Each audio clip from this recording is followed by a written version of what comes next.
Hello everyone and welcome back to Very Cold Lasagna, your filthy casual place for all the filthy casual takes on the world of sports. I am DylanLasagna and welcome back to another round of NFL weekly picks and my preview for week 10 of the 2022 NFL season. And here we are, the second act of this season, and obviously the third act is being the NFL playoffs down in January, but we'll get there when we get there. But here we are, Act 2. We already passed Act 1, which was the first halfway point of the NFL season. And here we are with the second half of the NFL season. We still don't know quite yet who are the real contenders of the NFL playoffs will be. So that's what the second act is for, to find out exactly who are these contenders and pretenders of the playoffs.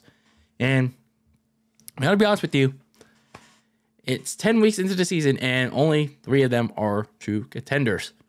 And everyone else is just like, well, what the fuck are we doing here? So anyway, let's get into our Week 10 picks for this season. And as a reminder, bye weeks are still happening. Yeah, even 10 weeks into the season, right? Right. So 4 teams are on bye this week compared to the 6 that were last week. This week, it's the Baltimore Ravens, the Cincinnati Bengals, the New England Patriots, and the New York Jets. So half of the teams in the AFC North and the AFC East are on bye this week. So getting into your Week 10 game slate and picks, excuse me, we started things off on Thursday Night Football only on Amazon Prime Video.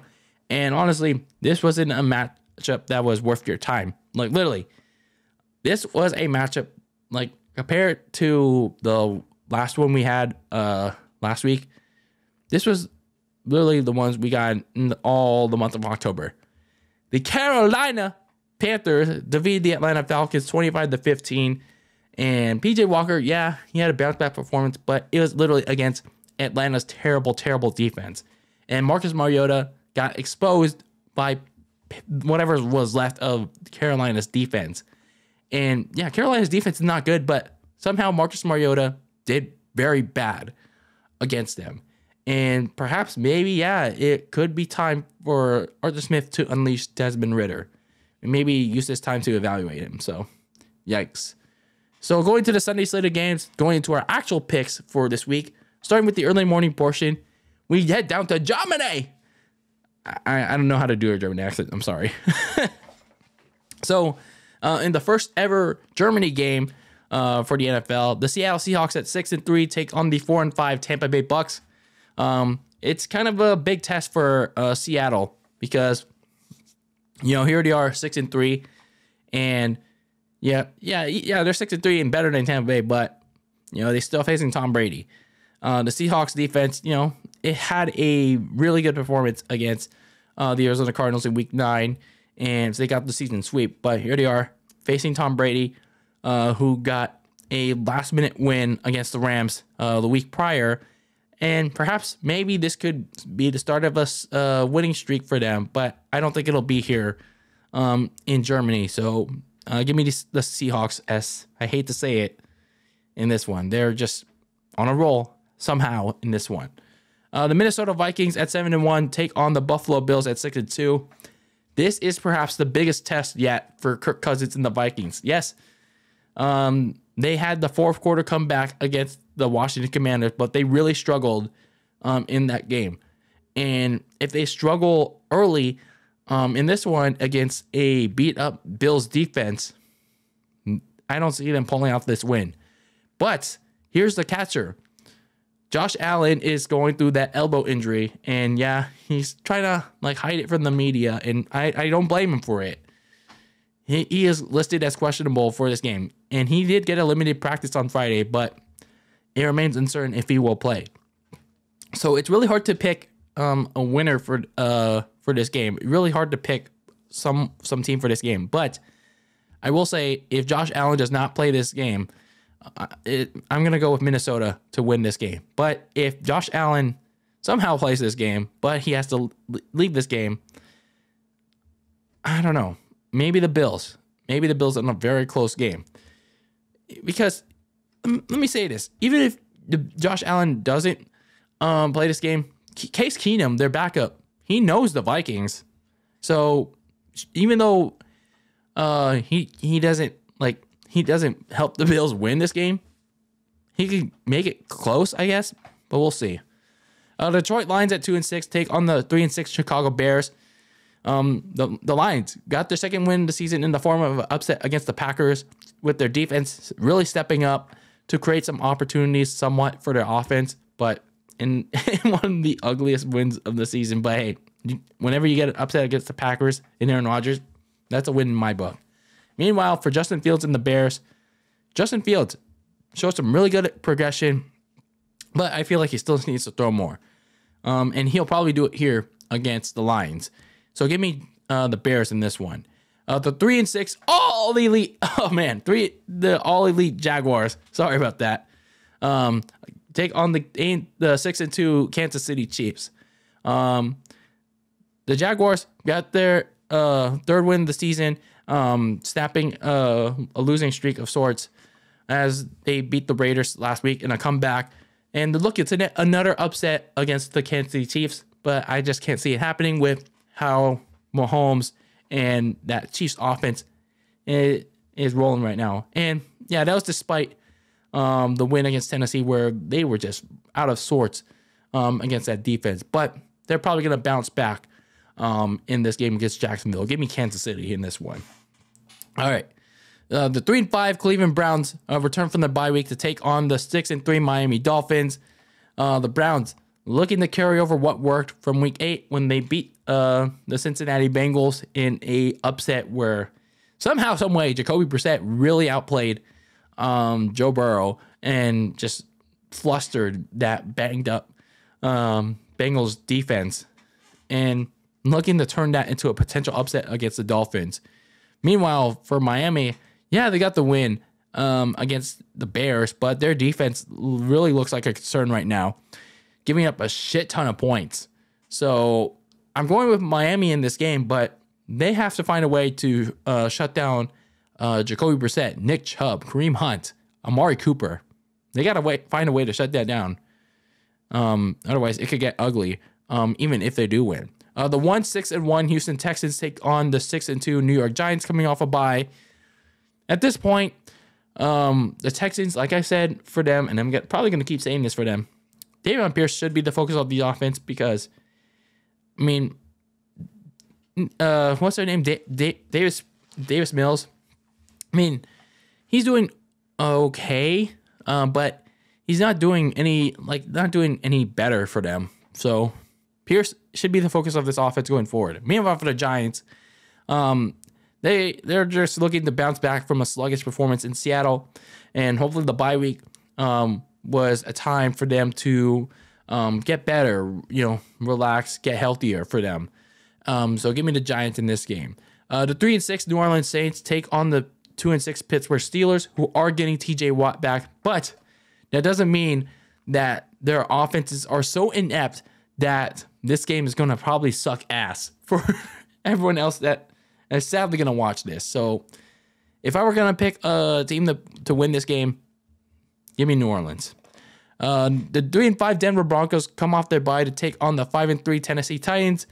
Russell Wilson in the offense is hopefully hopeful for a second half resurgence in terms of just trying to get better as a team collectively. Meanwhile, for the Titans, Mike Vrabel is just at this point hopeful himself that Ryan Tannehill and receiver Treylon Burks return to the lineup because, man, I mean, don't get me wrong, it wasn't Malik Willis's fault that they lost against Kansas City on Sunday night, but God, that receiving core looks awful, man.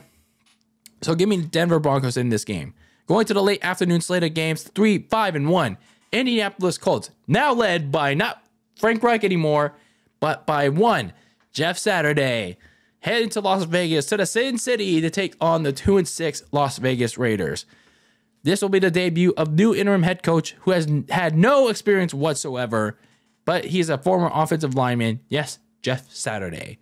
So it's going to be a real interesting experiment for them, and especially interesting how the players are going to respond. So, yeah, this will be fun. And it'll be even more fun how the Raiders will find a way to somehow choke this game away And this is like a prime spot for them to win this game. Yes, even without Darren Waller, even without Hunter Renfrow, who are both now on IR. So how will they find this way to screw this up? We'll see. Maybe they won't, but I'm carefully picking the Raiders here, but don't be surprised if they find a way to choke this game away like they did last week, and they were made all elite by Jaguars country. The 6-2 Dallas Cowboys head to Green Bay to take on the 3-6 Packers. This well-rested Cowboys team is looking to begin a push to challenge the Eagles and maybe upset and dethrone them for that NFC East crown. I mean, we'll see what happens, man. But it all starts here as they take on the Packers, who are probably looking for that last grasp in the second half, as Aaron Rodgers and the Packers just need to get on the same page. Otherwise, if they lose here, their season's over. It's over, man. Even if the Vikings lose to the Bills, there's no going back. No chance to get the division in the NFC North. So give me the Cowboys in this one. The 3-6 Arizona Cardinals take on the 3-5 LA Rams. Here's the thing about this matchup.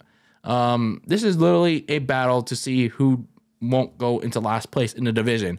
But both teams may not have their starting quarterbacks, as Kyler Murray has a hamstring injury. He's a game-time decision, and Matthew Stafford is questionable as he's in the concussion protocol.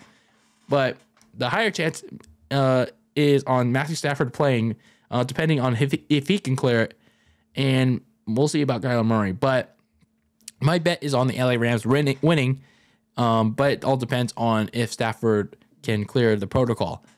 But boy, imagine if Arizona got swept, and there'd be the bomb dwellers. And yeah, next week they have to play in primetime in Mexico City. Imagine that. And they'd be 0-4 in the division. God, golly. Now, for the Sunday night game, the LA Chargers at 5-3 take on my San Francisco 49ers at 4-4, coming off the bye week. And for this game, Justin Herbert and Austin Eckler are poised to carry the offense yet again, with no Keenan Allen and no Mike Williams for the Chargers offense. So those two are probably going to have to carry the load for this team as they face a much healthier Niners defense, who are getting bodies back, not just on the defensive side, but also on offense. So they're getting near full strength as they prepare for this second half stretch. Just as long as they don't choke it up, as long as they don't get shocked in the system and clip her up like the Chargers usually do. So give me the 49ers in this one.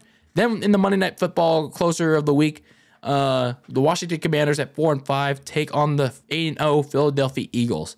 Washington is just looking to contain the dynamic Eagles offense however they can. I mean, they did for 3 quarters against the Minnesota Vikings, but until they couldn't. Meanwhile, for the Eagles, it's a winnable game for them. You know, Jalen Hurts is rolling, and along with the rest of the offense, but there were stretches at times where that run defense of Philadelphia, they really got gashed in their last matchup. And that could be a big concern if they let the likes of Antonio Gibson, J.D. McKissick, or Brian Robinson run through them in this game. So I'm going with the Eagles in this one, but they have to be really careful with their running defense in this game. So those are my picks for week 8. Not week 8. We're way behind that. Week 10 of the 2022 NFL season. Let me know your thoughts on the upcoming season in the comments below. Who are you going with? Who are you going against? Let me know. And what are your top storylines? And we can know about that too. But anyway, this is DylanLasagna of Very Cold Lasagna signing out. And until next time, keep that lasagna very cold in the fridge with your takes on the world of sports. And peace out.